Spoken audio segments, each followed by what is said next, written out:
Zenbat liburu kabitzen zaizu maletan?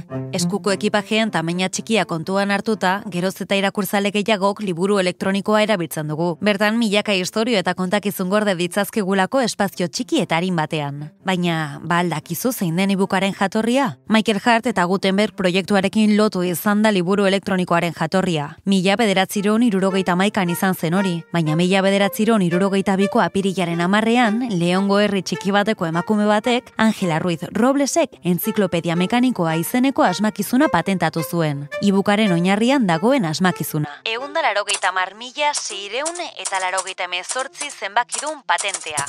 Patente eta marken Espainiako bulegoan inskribatua.